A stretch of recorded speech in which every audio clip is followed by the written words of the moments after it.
Hi friends, இன்றைக்கி நம்ம கத்திரிக்கோல், கம்மு, scale எதுவுமே யூஸ் பண்ணாமல் நம்ம ஒரு பேப்பர் கப் தான் செய்ய போகிறோம். இப்போ நான் வீடியோவில் காட்டுற மாதிரி ஃபோல்ட் பண்ணி எடுத்துக்கலாம். இப்போ கிராஸாக ஃபோல்ட் பண்ணிக்கலாம். அதே மாதிரி 4 மூலையிலையும் அதே மாதிரி ஃபோல்ட் பண்ணி எடுத்துக்கலாம். அப்புறம் நம்ம சேனலில் நிறைய பேர் சப்ஸ்கிரைப் பண்ணாமல் பார்க்குறீங்க, சப்ஸ்கிரைப் பண்ணிக்கோங்க.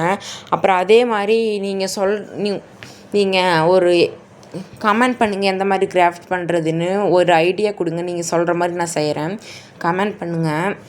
அப்புறம் வீடியோவில் காட்டுற மாதிரி இந்த மாதிரி ஃபோல்ட் பண்ணி எடுத்துகிட்டு அது ஜிக்ஸாக்காக ஃபோல்ட் பண்ணுற மாதிரி பண்ணிக்கலாம். இப்படி நம்மளுக்கு ஒரு கப்பு மாதிரி கிடைக்கும். நம்ம சைடில் அதே மாதிரி மடக்கிட்டு நம்ம சைடில் சொருகிக்கலாம். அதே மாதிரி அந்த சைடு செஞ்சுக்கலாம். நம்ம அதே மாதிரி செஞ்சுட்டோம்னா கொஞ்சம் கஜன்னு இருக்கும். நம்ம கொஞ்சம் கையில் நீட் பண்ணிக்கலாம். நம்ம நீட் பண்ணிட்டோம்னா நம்மளுக்கு அழகான ஒரு கப்பு கிடைக்கும். 2 சைடும் அப்படியே உள்ளே சொருகி மடக்கிக்கலாம். நீங்கள் கம் யூஸ் பண்ண தேவையில்லை, ஸ்கேலு, கத்திரிக்கோல் ஒன்று கூட தேவையில்லை. நம்மளுக்கு ஒரு அழகான கப்பு கிடைக்கும். நான் ஒரு ஹார்ட்டு ஸ்டிக்கர் ஒன்று ஒட்டிக்கிறேன். நீங்கள் சும்மா அப்படியே கூட விட்டுக்கலாம். நான் ஹார்ட் ஸ்டிக்கர் ஒட்டிக்கிறேன். இதை நம்ம பென்சில் ஸ்டாண்டாக யூஸ் பண்ணிக்கலாம்.